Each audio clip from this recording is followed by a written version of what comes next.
Hello and welcome to the Social Ad School.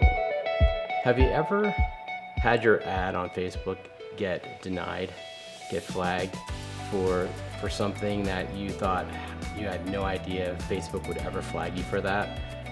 Or have you ever spent a lot of time crafting an ad, you post it, you wait for a little while to get approved, and then all of a sudden it's declined, and then your client who's on the same Facebook account gets notified as well. So you might even feel a little embarrassed by that because, hey, you're a copywriter, you're an ad specialist, and your ads are getting declined. Maybe there's something wrong with you. Tom, have you ever had that experience before? Actually, no, I've never had an ad banned or flagged. It's in the back of my head all the time, every time I take on a Yep. new client or write something. So I've kind of, just gathered a little bit of information on how I don't get flagged. This is stuff I've learned from, colleagues and mentors and stuff, and it served me well. I think it could serve you really well too. Yeah, cool. So yeah, we're gonna get into all that. Some of this stuff is pretty intuitive. It's pretty much common sense. Other things are a little counterintuitive. Like you wouldn't think Facebook would be so serious about these things, but there's a reason for everything. And Facebook is a business they're running, and they want to have an experience for their users. And if we're going to be playing it in their sandbox, we have to follow their rules, basically. Yeah, yeah. There's a lot of, some classic direct response stuff that you can't use for Facebook ads necessarily. Um, a lot of it comes down to calling out your prospect in a direct manner Hmm. and using the word you backed up with assumptions and claims gets a little dicey. Um, so yeah, I'll cover that and a few other methods. All right, So man, you want to hop into that? lay it on us. All right, so let's just go over some basic strategies. Is generally you're going to hear this in the copy community, and it works for all e-commerce information marketing. It's that if you can tell your ad in the first person or the third person, um, you're probably going to be pretty good on compliance because if you tell a story in the first person or you tell a story of the product or whatever in the first person, you're not making any direct claims to the reader itself. Okay, so Facebook's algorithm is designed for the best viewing experience. So if an ad makes someone feel like crap, the algorithm tries to dig it out and ban you. So rather than make the copy about them, you make the copy about you, the writer, telling your story, and then the reader can relate. Okay. Just because the word you isn't in the copy doesn't mean uh, the reader isn't going to relate. Like people watch movies and TV shows and they're not about, the viewer. So, you don't have to use you in your copy. So that's way number one is right in the first person. What if you're comparing your company to another company and you call out that company by name? Would Facebook consider that to be a negative, or is that just like fair game? See, I've never had to do that. I honestly don't call out directly by name. In fact, the way I handle that kind of stuff is I say, hey, look, the competition actually does this really well, but this is what we do even better. Like, I actually give a Hmm. subtle compliment to my competition. Just because when you put the competition down, one, it's kind of like it, it's like insecurity, if you ask me. Hmm. Um, there's so much competition in every market. True. Like that doesn't separate you. Like what separates you is like putting your competition up. You'd be like, oh, this is like actually a genuine good guy or a good service. They actually complimented their competitors. So, um, yeah, I wouldn't do a direct call out on Facebook. It's just not necessary. There's Sure. different ways you can make your USP stronger than theirs. Um, so avoid that. I would say. And then try, if you don't, you can't put it in a story or whatever, you can try talking in the third person, um, which is, I guess, still a story, but um, try that as well. So again, this is going to be kind of staying away from talking about the reader directly. Okay, so this is the big idea here, is like you don't actually have to talk about the person on Facebook who's scrolling. You don't have to talk to them directly. You can capture their attention with an image, show them a story of how something is working for people or working for you, and then you can invite them to click the link and see for themselves. Okay, so this shifts away all the claims from the viewer. So nothing is direct. We call them indirect benefits or indirect promises, and they're all about uh, you, the writer, or someone, a third person, pretty much. Okay, I got a question. Yeah. So, why is direct response considered negative on Facebook? Yeah, well, so classic direct response principles, um, go right for the jugular, right for the pain points. Like all the big health supplements or the big financials. It's all very pain point oriented. Let's shift their beliefs about the pain points. Like let's get them in this agitated, fearful state, right? To get them emotional, because that's how you hook people and that's how you grab their attention, especially when you need their attention for a very long amount of time. They have to be invested. And one of the ways to get someone invested is to get them in a state of fear or shock or one of those negative emotional states, which you're later going to be brought out of through a solution. Now, you can't shock people into a negative state on Facebook. So you have to scrap that whole plan. Like Agora, the biggest financial publisher, they don't really, to my knowledge, maybe a few of their companies do, but most of their companies don't advertise on Facebook because there's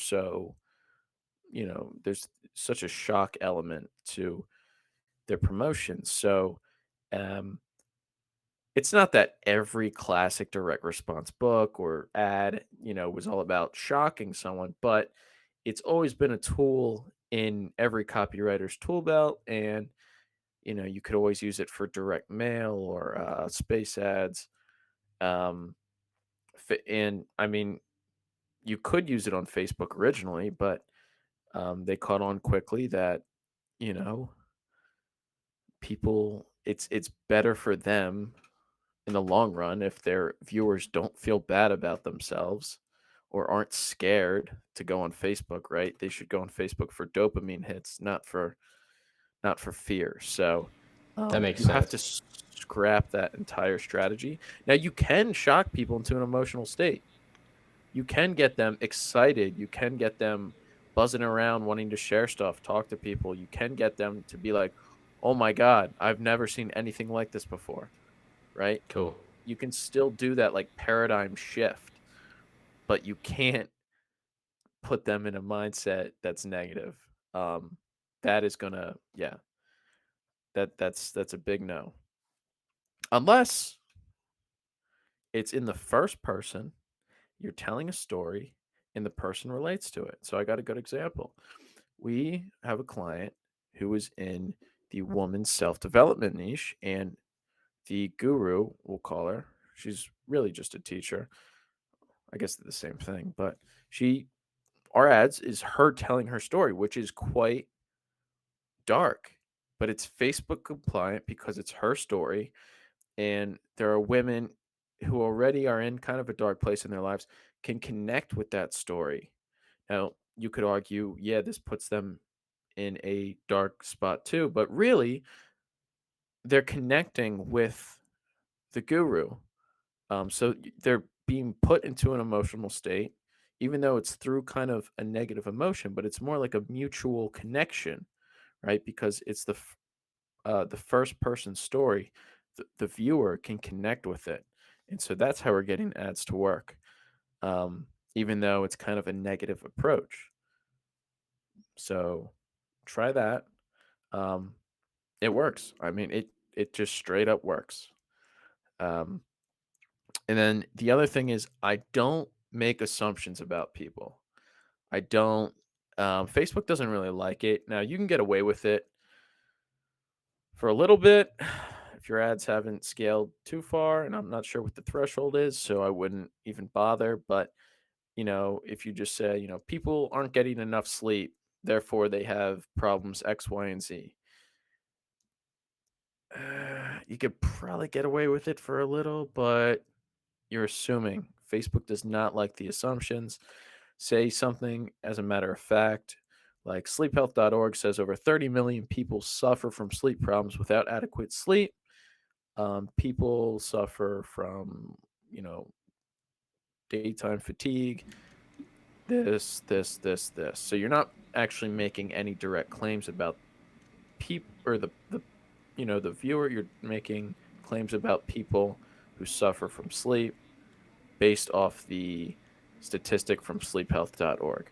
Okay, so you're not making really any assumptions, um, and Facebook isn't going to flag you for that because you're not affecting the readers. It's more informative, and the reader might be like, "Oh, wow, that's interesting," rather than, "Oh God, I have sleep problems like blah blah, blah. Am I doomed?"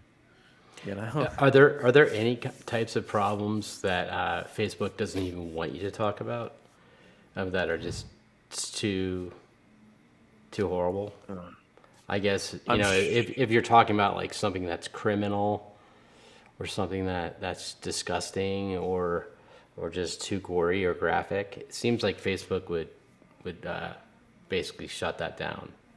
Yeah, for sure. I mean, Hmm. yeah, if you have, I haven't seen photos of like abused animals or anything. Yeah, Like I yeah, haven't seen ads for that. So I hmm, would assume there's definitely a threshold, even if you're trying to do good, even if you're trying to build awareness, yeah, because it puts people into um not a good state of mind, and that's Facebook. Like you can't blame them. That's their business, you yeah, know. yeah. So It's their you just platform, man. kind of, it's their platform. And you had, yeah, I mean, you have a great example with the gun in the shot. If you want to share that story. Yeah, yeah. I was working with a client, and we were just doing some ads for a fundraiser. They were having a raffle, and some of the things that they were raffling off was a shotgun, and they are also raffling off a crossbow because this is for an outdoors type of nonprofit. Uh, so obviously they would have that type of stuff on the raffle, and we just had really nice stills of the stuff that you could win. And much to our shock is no, Facebook doesn't let you have anything to do with guns or crossbows or even knives, anything, even a glimmer of a knife. Um, Yeah, they're gonna say no way, that's yeah, out of here.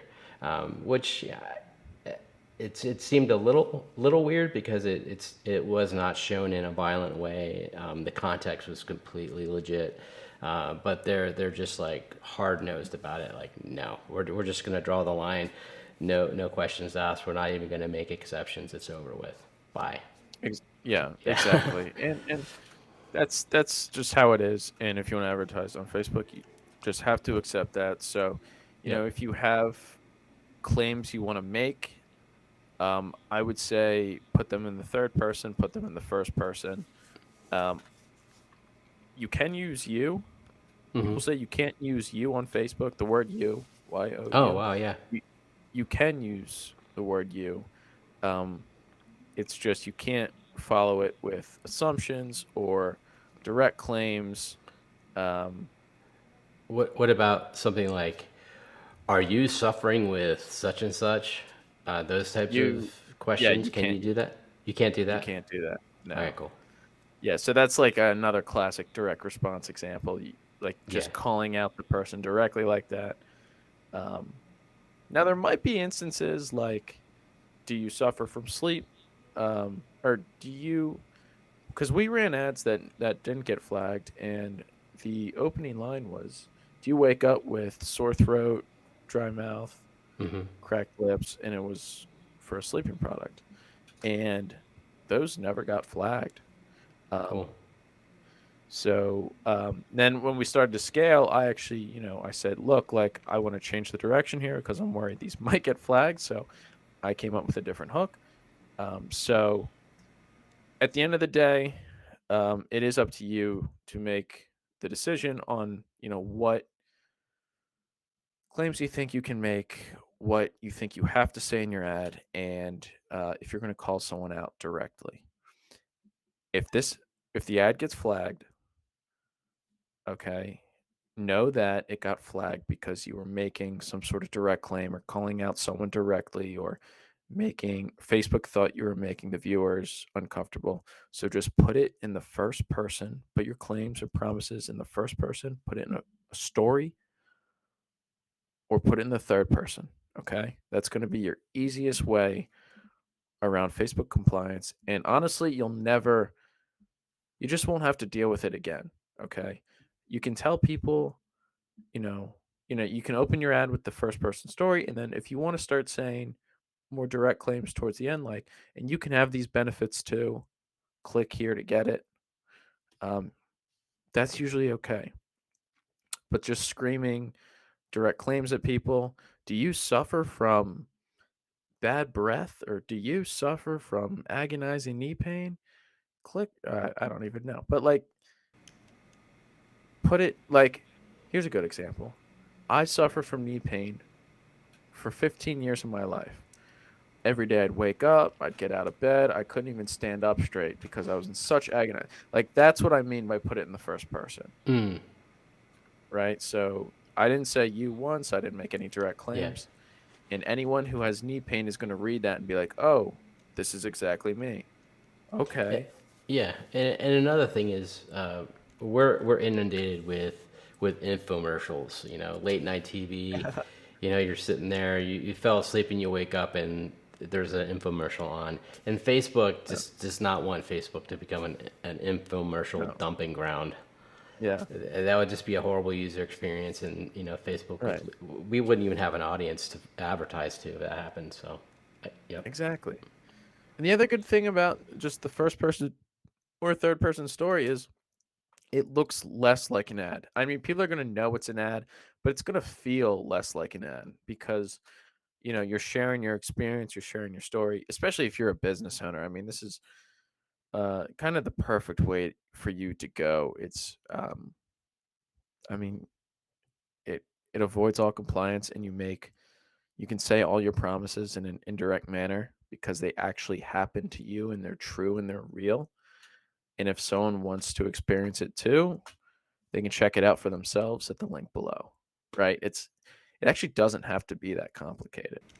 Yep. Um, and that's that. Yeah, and just as a kind word, and as someone who's experienced being denied on Facebook with an ad, it's okay. It's not the end of the world. It happens. You- Yeah. at the first time it happens, you're like, oh no, I got denied, and you take it personally. And after a while, you're just like, oh okay, it's not a big deal. Just rework your ad and repost it, and it'll get Yeah. approved, and you move on with your life. It's not a big deal. Yeah. Yeah. Yeah, Yeah. I but mean, it's good to avoid it though, because you're wasting time if you constantly keep getting denied. I don't know if Facebook even has something built into their algorithm that if you get denied like 20 times in a span of like a month, like you're done as an advertiser or something. I don't know. yeah, you definitely get kicked off. I don't know what it is, but yeah, because you could just be testing claims over and over and over, Oh but yeah, yeah, they yeah, definitely don't let that happen. yeah. They don't want So people who are just using their platform just to gain it somehow, yeah, yeah, they're not gonna have that. So gain it. Yeah, yeah, cool. no, for Anything sure. else? Is that it? No, yeah, that's it. It's basic, man. It's super It's easy.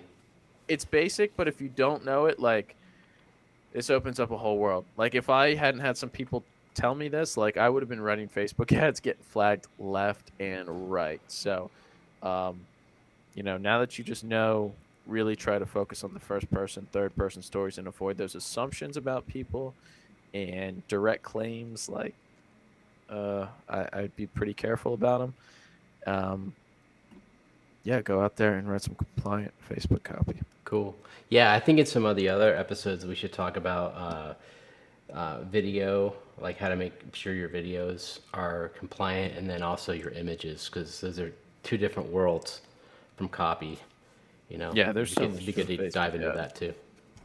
For sure, for sure. Yeah, definitely on the next episode. Sweet, sweet. All right. Hey, if anybody in the audience has some advice for how to avoid getting a slap down on Facebook, give us a comment below. That'd be awesome, just to get that conversation rolling. Please like, share, subscribe, all that good stuff. And I'll see you guys and gals on the next episode.